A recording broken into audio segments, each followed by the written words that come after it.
The late afternoon sun cast a tired golden hue across the streets of downtown Seattle as Emily Parker stepped out of Harborview Medical Center. Her shift had ended an hour ago, but she had stayed behind to help a patient who was panicking after a difficult diagnosis. That was Emily's way, always staying a little longer, doing a little more. At 26 years old, she had only recently finished her nursing degree, and though the long shifts and emotional toll were already settling into her bones, she never complained. Not really, not even to herself.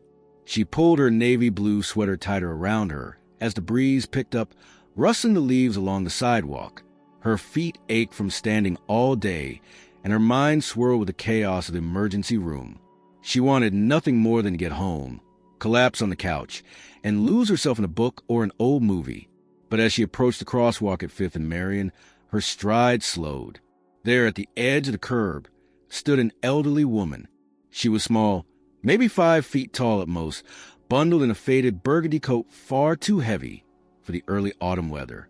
Her silver hair was neatly pulled back into a bun, and she held a thin floral-patterned cane in one hand. In the other, she clutched the strap of her handbag so tightly that her knuckles had turned pale. The woman wasn't crossing. She just stood there, staring at the traffic light, her lips pressed together, her brow creased with uncertainty. Dozens of pedestrians passed by without so much as a glance. Emily slowed to a stop beside her. "Excuse me, ma'am," she said gently. "Would you like some help crossing the street?" The woman turned toward her, startled at first, but then softened as their eyes met. "Oh, yes, please," she said, her voice slightly raspy but warm. "It's just that my legs aren't as steady as they used to be. And these cars," she gave a small, helpless shrug. Emily smiled. "Don't worry, I'll walk with you." The signal changed the white walking figure, and the beeping began. Emily offered her arm. The woman took it with surprising firmness, holding on tightly. They stepped off the curb together. Halfway across, Emily noticed the woman's grip tighten, not from fear or imbalance, but something else. The older woman's eyes glistened, though she wasn't looking at the traffic or the crosswalk. She was looking at Emily, studying her, as if trying to memorize the lines of her face, the shape of her nose, the color of her eyes. "You remind me of someone," the woman murmured, more to herself than to Emily. Emily looked over her, puzzled but silent. Sometimes patients said things like that to her too. Nurses often became stand-in for daughters or granddaughters during long hospital stays. They reached the other side just as the signal began to flash red. Emily guided her companion up onto the sidewalk, where the woman paused, releasing her arms slowly as if reluctant to let go. "Thank you, dear," she said with a small nod. "People are in such a rush these days. But you stopped." "It's no problem," Emily replied. "I'm happy to help." The woman stepped closer. Her gaze intensified. "May I tell you something?" she asked, lowering her voice. Emily hesitated, but nodded. "Of course." The woman leaned in, one hand lightly touching Emily's arm. Her voice dropped to a near whisper. "You are the daughter of the woman who saved my life 30 years ago. I would recognize those eyes anywhere." Emily froze. The sound of the traffic around them faded into a low, distant hum. Her heartbeat roared in her ears. "I'm sorry," she managed to say. The woman nodded, tears forming at the corners of her eyes. "Your mother," her name was Linda Parker. "She was a nurse. She saved me. And my son." Emily staggered back a step, her legs weak. Her mother's name, spoken like a ghost returning from a forgotten dream, hit her like a wave. Her breath caught in her throat. She blinked rapidly, tried to form words, but nothing came out. I don't understand," she whispered. The woman reached out and gently took her hand. "Let's sit," she said. "There's a bench just over there. I'll explain everything." Emily nodded wordlessly, her eyes brimming. She followed, her mind racing with 100 questions. But beneath the confusion, something else stirred, a feeling she hadn't known in years. A tether, thin but unmistakable, pulling her back to the memory of a mother she barely remembered, and to a story she never knew existed. As they sat down side by side on the wooden bench beneath the rustling branches, Emily's hand shook. "What did you mean?" she asked. "How do you know my mother?" The woman gave her a long, steady look. "Because she died saving me, and I've been waiting for this moment ever since." Emily covered her mouth, the first tear escaping down her cheek. She had no idea that stop and help a stranger cross the street would open the door to a past buried in silence. And as she stared into the eyes of the woman before her, she sensed that nothing in her life would ever be the same again. For several seconds, Emily sat motionless, the cool wind brushing against her face as she struggled to process the shock reverberating through her chest. The name Linda Parker had not been spoken aloud in her presence in years. Not since the funeral. Not since the quiet evenings growing up with her aunt, who never spoke much about her sister. And yet, here it was again, spoken with reverence and sorrow by a woman she had never seen before this very afternoon. The weight of that moment settled deep in her spine, making her feel as though the bench beneath her was the only thing keeping her upright. Margaret's hands rested calmly on her lap, but her gaze was fixed unwaveringly on Emily. There was something in her expression that went beyond recognition, something closer to long-held guilt or grief that had been waiting too long to be spoken aloud. She wasn't looking at Emily like someone who reminded her of a person long gone. She was looking at her as though she had finally found something that had been lost for decades. "I know this must sound like something out of a movie," Margaret began softly, "but I need you to believe me when I say I have carried this with me for 30 years. And when I saw you standing there, helping me, I just knew it was her. In your face, in your voice. I felt it." Emily turned slightly on the bench, swallowing the lump in her throat. "My mom died when I was really young. I only remember bits and pieces. My aunt raised me. She didn't talk much about what happened." Margaret gave a slow nod, her voice trembling just enough to betray the emotion she was holding back. "She was a nurse, a volunteer, brave to the point of recklessness. She saved my life and my son's. We never even got to thank her properly." There was a long silence between them, broken only by the low hum of traffic and the occasional bark of a dog in the distance. Emily watched the cyclist pass by, her mind looping through 1,000 half-formed thoughts, none of them with clear beginnings or ends. Margaret's fingers tapped nervously against her cane. That day, it was a house fire. I had just put my son down for a nap. I was heating soup on the stove and got distracted. The next thing I knew, flames were everywhere. I barely got him in time. I was coughing so hard I could barely see, and I didn't think we were going to make it. Then your mother came in, out of nowhere. I still remember her eyes, just like yours. Calm, steady, even with the flames behind her. Emily's eyes didn't leave Margaret's face, but her thoughts had drifted elsewhere. She was trying to picture it. The scene, the heat, the panic. Trying to see her mother not as a distant memory, but as a woman of flesh and blood, strong and courageous, stepping into a burning building to save strangers. "She didn't have to come back inside," Margaret whispered, looking down at her hands. "She had already gotten us out, but I begged her. Our dog, he was still in the back room. My son was crying for him, and she didn't even hesitate. She went back." Emily's breath caught in her throat.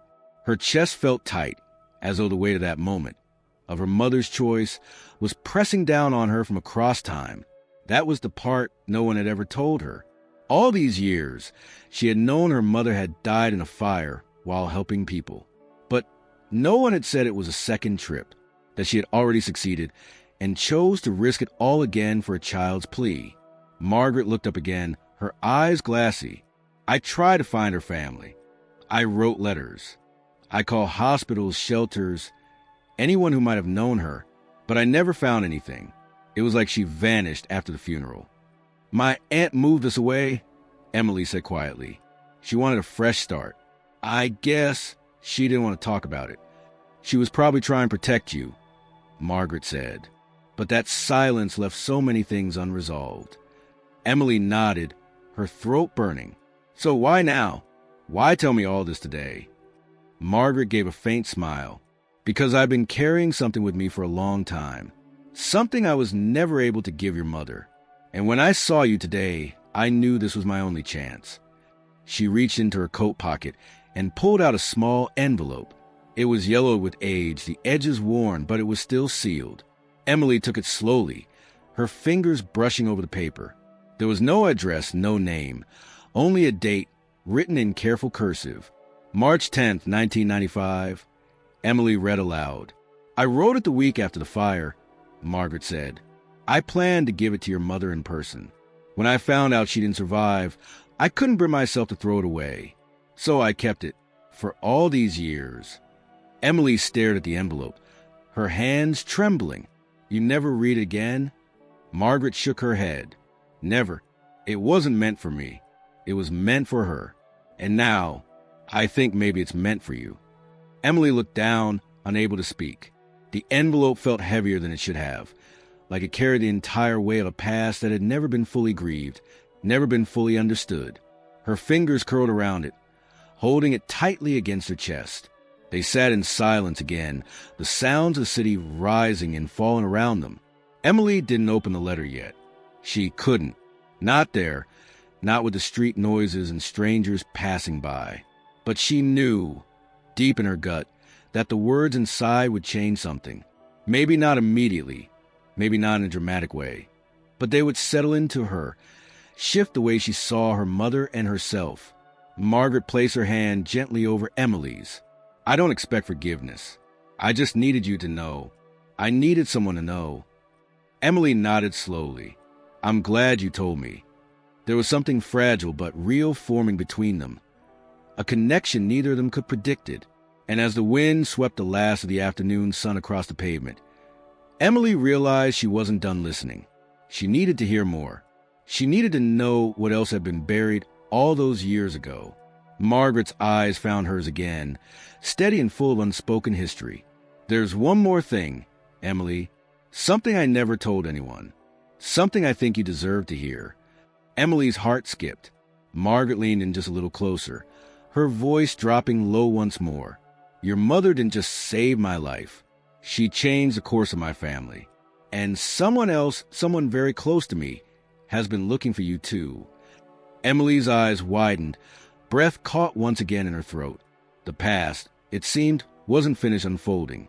Emily sat perfectly still, the letter pressed against her chest, the faint pulse of her heart pounding beneath her fingers. Margaret's words echoed in her mind. "Someone else has been looking for you too." But it wasn't just curiosity that rooted her in place. It was the overwhelming realization that her mother's story had branches she never knew existed. She had always accepted the silence surrounding her mother's death, as though the tragedy had existed in a vacuum. But now, sitting on this park bench, with a woman who had emerged like a specter from the ashes of a fire long past, Emily was beginning to see how much had truly been left unsaid. Margaret shifted slightly beside her, taking a deep breath before continuing. Her voice, though steady, bore the tremor of someone about to unravel something fragile, something once too painful to speak aloud. "It wasn't just any fire," Margaret began, her gaze fixed ahead, as if staring into a memory only she could see. "It was a late Saturday afternoon. My son was barely 4. I had just gotten off the phone with my husband. He was working a double shift. I remember feeling so tired, the kind of tired that makes you careless. I turned on the stove to warm soup, then went to check on a package left on the porch. I must have forgotten the kitchen towel was resting too close to the burner. It caught quickly. By the time I smelled the smoke, the curtains were already lit." Emily listened in silence, not wanting to interrupt the flow of Margaret's confession. "I grabbed David, my son, and tried to make it out. But the smoke, it was thick, unforgiving. I couldn't find the door. I remember coughing, falling to my knees, thinking that we were going to die there. And then she was there. Your mother. She was the one who pulled us out. I didn't even know her name at the time. She just appeared, like she had been sent. Afterward, I found out she was nearby, volunteer with a local emergency response group. Off duty, but she came anyway." Margaret paused, her jaw tightening as she steadied herself. "We were outside. I was holding David. She was coughing, her face covered in soot, but she was calm. Someone handed her a blanket. She looked at me and asked if anyone else was inside. And Margaret's voice cracked. I said the dog. Our dog, Jasper. He'd been with us since David was born. He was still inside. And David, he was crying, screaming for him. She pressed her lips together for a moment, eyes glistening. She didn't even hesitate. She nodded once, handed off the blanket, and went back in, just like that. Emily blinked, her throat constricting. They tried to stop her, Margaret said. The other volunteers, even the neighbors, but she went anyway. She was in there for almost 5 minutes. Too long. When they finally brought her out, she was unconscious. Smoke inhalation. They did everything they could, but she never regained consciousness. The quiet that followed was suffocating. Emily felt like the entire world had slowed around her, the edges of her reality blurring as she tried to grasp what she was hearing. Her mother had made a second choice, not out of obligation, but out of compassion. And that choice had cost her everything. Margaret finally turned to her, tears silently streaking her weathered cheeks. I never forgave myself, not for telling her about the dog, not for letting her go back in. I lived because of her. My son lived because of her. But she didn't. And that truth never stopped weighing on me. Emily reached out without thinking, her hand finding Margaret's. The older woman's grip was cold, trembling, but firm. There was something profoundly human in that contact, in the shared grief that neither of them had chosen, but both had carried. I spent years trying to find her family, Margaret continued, her voice quieter now. I wanted to say thank you. I wanted to explain, but I didn't know your name. I didn't even know she had a child. I only found out later, through an old article someone sent me. It mentioned a baby girl left behind. Emily nodded slowly. That was me. I was 3. And now, Margaret hesitated. Now that I've found you, I need to tell you something else. Something I never said to anyone. Emily turned toward her, bracing. Margaret pulled something from her bag, a photograph, old and worn, its corners bent. She handed it to Emily, who looked down and saw a woman in uniform, smiling, holding a young boy in her arms outside a smoky building. The boy's face was streaked with soot, but his eyes were bright. The woman's eyes, her mother's, held a calm strength that Emily suddenly recognized in herself. That picture was taken minutes before she went back inside. Margaret said, someone had a camera. It ran in a small community newsletter. I've carried it ever since. Emily ran her finger along the edge of the photo. I've never seen this before. I wanted to give it to you. I've kept it safe all these years. But there's more, Emily. David, my son, he's been looking for a family too. For you. Ever since he was old enough to understand what happened. He never forgot her. And when I told him about you, after I saw you today, he asked me to bring you something. Emily's eyes flicked upward. He knows about me? Margaret nodded. He's wanted to meet you for years. He works as a firefighter now. Says he became one because of your mother. Said if someone could give their life for him, the least he could do is spend his life helping others. Emily's breath hitched. Where is he? He's still in Seattle. He's never left. I never left either. We stayed because it never felt right to go. He wants to meet you, Emily. Not just to say thank you, but because he believes your mother connected our lives for a reason. Emily looked back down at the photo, her thumb resting just over her mother's smiling face. There was something profound in the idea that a single act of bravery could ripple out for decades, shaping the lives of people who had never even met. Her mother had chosen to return for a dog, but in doing so, she had bound herself to a family forever changed by her sacrifice. And now it seemed those ripples had carried Emily to this moment, to this bench, to this woman, to a chance she never expected to be offered. Margaret's voice broke through her thoughts. He asked me to give you his number. He didn't want to push, but he hoped maybe you'd want to talk. Emily stared at the slip of paper Margaret handed her, a name and a phone number written in neat block letters. David. She tucked it into her pocket. Beside the letter she still hadn't opened. I think I do, she whispered. For the first time in hours, a small smile touched Margaret's lips. It was thin, fragile, but unmistakably hopeful. And as they sat together in the fading afternoon light, Emily felt something she hadn't felt in a long, long time. Like maybe, just maybe, the past didn't have to be a weight. Maybe it could be a bridge. The sky was a muted gray by the time Emily arrived at her apartment, the Seattle drizzle beginning to tap gently against the window panes. She hadn't spoken much during the ride home, her mind flooded with images, voices, and fragments of memories both hers and borrowed, moved in slow, uneven waves. The weight of the envelope Margaret had given her felt almost physical inside her bag, pressing against the lining with an invisible urgency. She had touched it several times during the ride, but each time her fingers met the fragile paper, she withdrew them as though it might crumble under her hesitation. She didn't turn on the lights when she entered her apartment. The soft, natural gloom seemed appropriate. She tossed her coat over the back of the couch and sat down slowly, placing the envelope in front of her on the coffee table, like it was something sacred, something that had survived fire and time to reach her. For several minutes, she just stared at it, unable to move, unable to breathe too deeply. She thought about her mother, not the blurry image from an old photo album or the stories told in hesitant whispers over the years, but the woman now emerging from the stories of others, brave, compassionate, reckless in her love for strangers, and suddenly, heartbreakingly real. When she finally tore the envelope open, it made a delicate tearing sound, like old leaves being disturbed by wind. Inside was a single sheet of paper, yellowed at the edges, the ink slightly faded but still clear. The handwriting was fluid, elegant, and emotional. Margaret's hand, from 3 decades ago.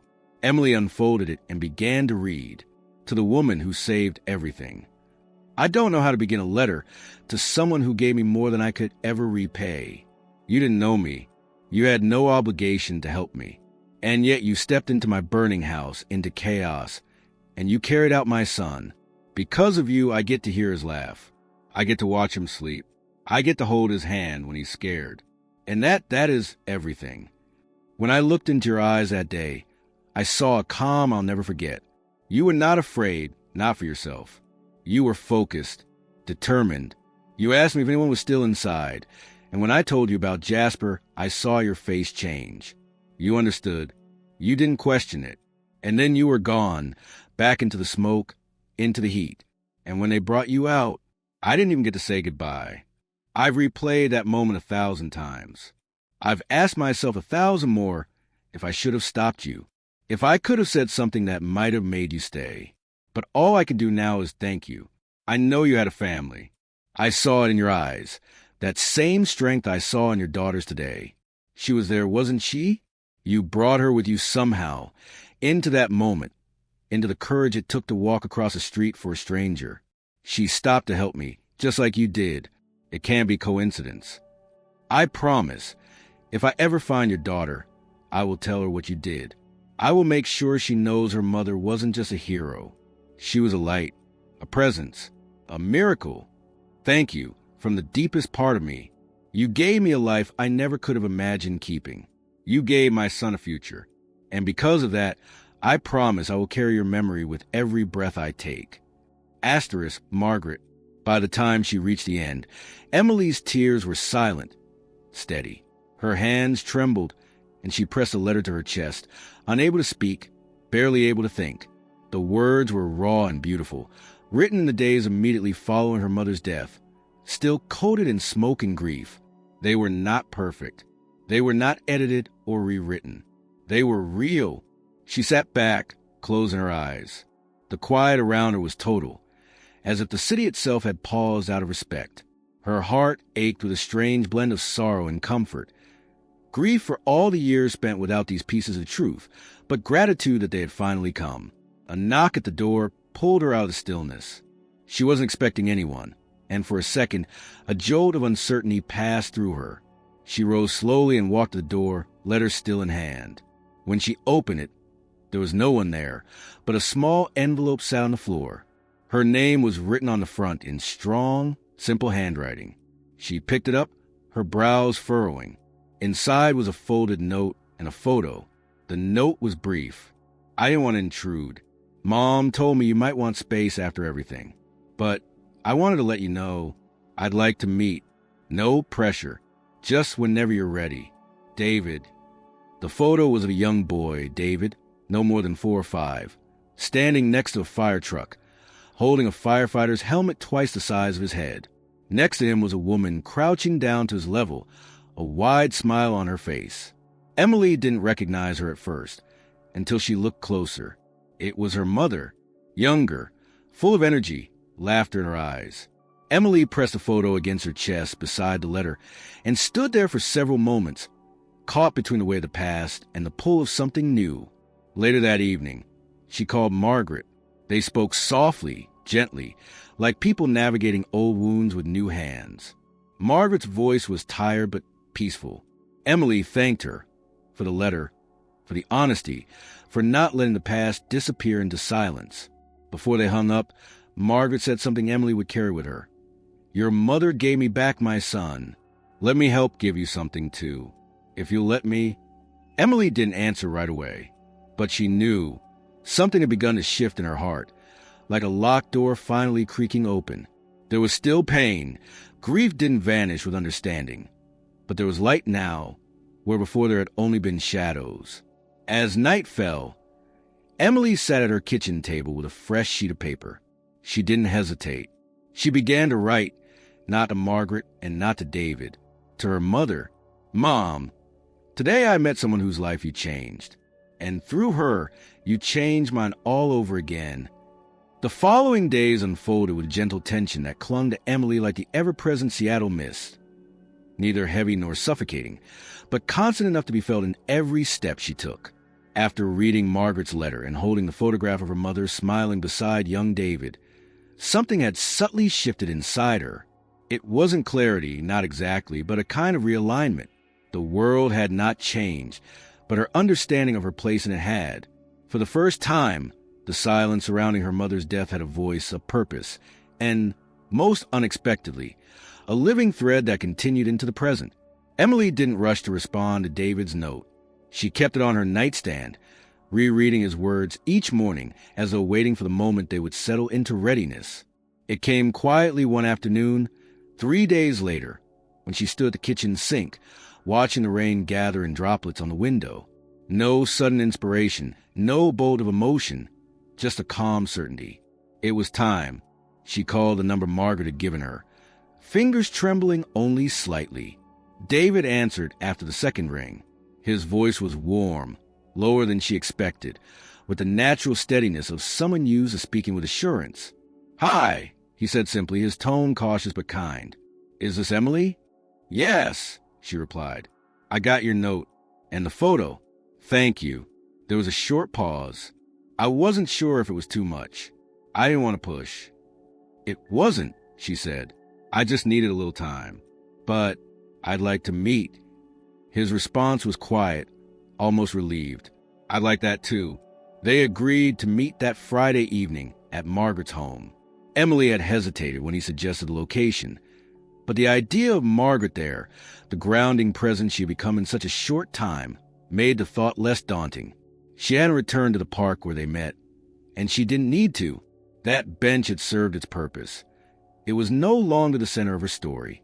It had merely been the door. Friday came, and with it, a restless kind of anticipation. Emily wore a simple navy blue sweater, her mother's necklace resting just below her collarbone. She arrived 5 minutes early, standing on the small porch of the modest craftsman-style house tucked into a quiet residential street. There were potted flowers on either side of the steps, the kind that required attention and care, clearly Margaret's doing. She knocked once. The door opened almost immediately. Margaret greeted her with a familiar, gentle smile, eyes already glistening with emotion.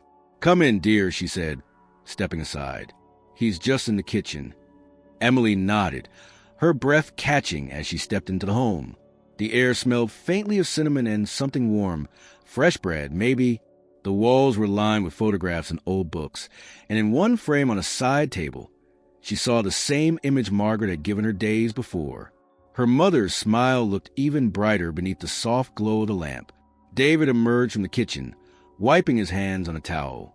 Emily's first impression was of someone solid, not just physically, but emotionally, like a presence that held itself with quiet conviction. He had dark blonde hair, close cropped, and a neatly trimmed beard. His eyes, blue like Margaret's, crinkled slightly at the corners when he saw her. "Emily," he said softly, stepping forward. She nodded. "Hi." They didn't shake hands. Instead, he offered a small, unsure smile.